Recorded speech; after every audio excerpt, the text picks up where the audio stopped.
नमस्कार। स्वागत है आपका हमारे चैनल एस्ट्रो कार्मिक कोच में। मैं रेणु चतुर्वेदी। आज हम बात करेंगे जुड़वा बच्चों के विषय में। जब जुड़वा बच्चे होते हैं उनकी कुंडली सेम होती है। जब हम सॉफ्टवेयर में उनका डेट ऑफ बर्थ डालते हैं तो उनकी लग्न कुंडली, चंद्र कुंडली, नवमांश सेम आती हैं। एक जैसा आने के बावजूद उनकी ज़िंदगी में बहुत सारे अंतर होते हैं, यहाँ तक कि वो दिखने में भी बहुत अलग होते हैं। उसके बावजूद दोनों की कुंडलियाँ सेम होती हैं। ये ज्योतिष पे बहुत बड़ा प्रश्न चिन्ह लगता है कि जब दो जुड़वा बच्चों की कुंडली सेम होती है, उसके बावजूद उनकी ज़िंदगी में, उनके शादी विवाह में, उनकी नौकरी, उनका करियर, सब कुछ, पढ़ाई लिखाई, बुद्धि, सब में वो बहुत अलग होते हैं। तो ऐसा क्या कारण है? मैं आज आपको बताऊंगी कि ऐसा क्यों होता है, ऐसा क्या कारण है और क्या वाकई में दोनों की कुंडली एक जैसी होने की वजह से उनका पूरा जीवन एक जैसा होता है या अलग अलग होता है। जनरली हम सॉफ्टवेयर जो यूज करते हैं या हम सॉफ्टवेयर के द्वारा ही अब वो कुंडली जो हाथों से बनती थी लगभग उसका चलन खत्म हो गया है। लोग सॉफ्टवेयर यूज करते हैं और सॉफ्टवेयर में जब हम टाइम, डेट ऑफ बर्थ वगैरह डालते हैं तो कुंडली में जो प्रोडक्शन और जो कुंडली में चार्ट बन के आते हैं वो एक जैसे होते हैं। लेकिन नहीं, जब हम दो बच्चों का कुंडली डालते हैं और उसमें मिनट का अंतर होता है तो जो पहले बच्चे की कुंडली एक होती है उसमें लग्न, चंद्र, नवमांश तो एक होते हैं, लेकिन उनके षोडश वर्गों में बहुत अंतर होता है। और वो षोडश वर्गों का ही ऐसे बच्चों का अध्ययन करना चाहिए, न कि लग्न कुंडली और चंद्र कुंडली। क्योंकि लग्न कुंडली, चंद्र कुंडली एक ही होगी, क्योंकि अगर जुड़वा बच्चे हैं और वो सिजेरियन है तब तो वो बिल्कुल ही 1 या 2 मिनट के भीतर में दोनों बच्चे पैदा हो गए होंगे।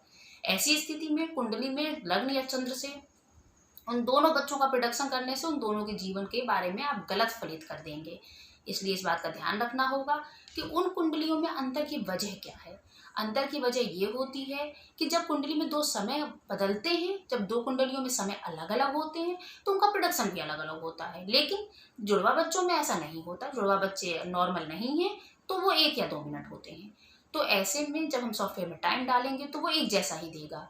लेकिन जब उसका षोडश वर्ग देखेंगे तो आप ये बात ध्यान से देखिएगा, उसमें हमेशा ही अंतर होता है और इन्हीं अंतरों के आधार पे उन बच्चों की कुंडली अलग अलग हो जाती है। ये सवाल अक्सर लोग पूछते हैं कि हमारे 2 जुड़वा बच्चे हुए थे, उनकी कुंडली एक जैसी है, मगर आज एक की शादी हो गई, दूसरे की नहीं हुई, या एक पढ़ने में बहुत होशियार है, दूसरा बिल्कुल बेवकूफ़ है, या एक बहुत अच्छा ज़िंदगी जी रहा है, दूसरा बहुत गरीब है।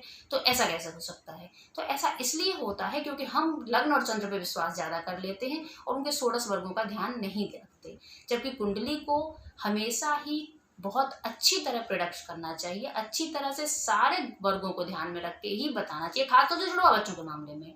अगर जुड़वा बच्चे नहीं है, नॉर्मल है, किसी एक जातक की आप कुंडली देख रहे हैं तो कोई दिक्कत नहीं है, तब तो आप इस तरह से प्रोडक्शन देंगे भी तो गलत नहीं होगा। लेकिन इस तरह के बच्चों में इस बात का खास ध्यान रखना चाहिए। अच्छा, एक सवाल जो लगभग अधिकतर लोगों के मन में होता है, कभी कभी हमारे मन में भी आता है, कि जब 2 जुड़वा बच्चे होते हैं जिनमें एक नर और एक मादा होती हैं तो उसकी कुंडली जो होती है वो भी लगभग सेम ही होती है, जबकि ऐसा कैसे हो सकता है कि एक स्त्री है, एक पुरुष है, दोनों सेम सेम कैसे हो सकते हैं, दोनों का एक जैसा प्रोडक्शन कैसे हो सकता है? ये प्रोडक्शन आप सॉफ्टवेयर से जब निकालते हैं तो सॉफ्टवेयर में रैंडमली प्रोडक्शन होता है कि जब इस भाव में ये ग्रह बैठे होते हैं तो ऐसा होता है। उस प्रोडक्शन पे ध्यान मत दीजिए, आप सिर्फ उनके चार्ट पे ध्यान दीजिए। उस चार्ट को आधार मान के तब आप उसका प्रोडक्शन करिए। विश्वास मानिए, वो प्रोडक्शन बिल्कुल गलत नहीं होगा। क्योंकि ऐसी कई कुंडलियां मेरे पास आती हैं जिनमें बच्चे जुड़वा होते हैं और सिजेरियन होते हैं, उसके बावजूद उनकी कुंडलियों में डिफरेंस होता है। और फिर भी अगर आपको कोई दिक्कत हो रही है या उनके प्रोडक्शन में आपको अंतर नहीं समझ में आ रहा तो उनके आप हाथ, पामिस्ट्री, उनके पैरों की संरचना, उनके पैरों में लकीरें, इन सब का भी अगर आप ध्यान से अध्ययन करें जो सामुद्रिक शास्त्र के अंतर्गत आता है तो आप इनको बहुत अच्छी तरह से प्रोडक्शन दे पाएंगे। कोई कुंडली सेम हो सकती है मगर हाथ की रेखाएं कभी भी सेम नहीं होती हैं, वो भी अपना संपूर्ण जीवन वृत्तांत बताती हैं। इसीलिए अगर किसी ऐसे बच्चे की कुंडली आपके पास आती है तो आप हमेशा ही उसके हाथ, उसका माथा और उसके पैरों की रेखाओं को देखने के बाद ही प्रोडक्शन दें, सिर्फ कुंडली देखकर प्रोडक्शन ना दें। नमस्कार।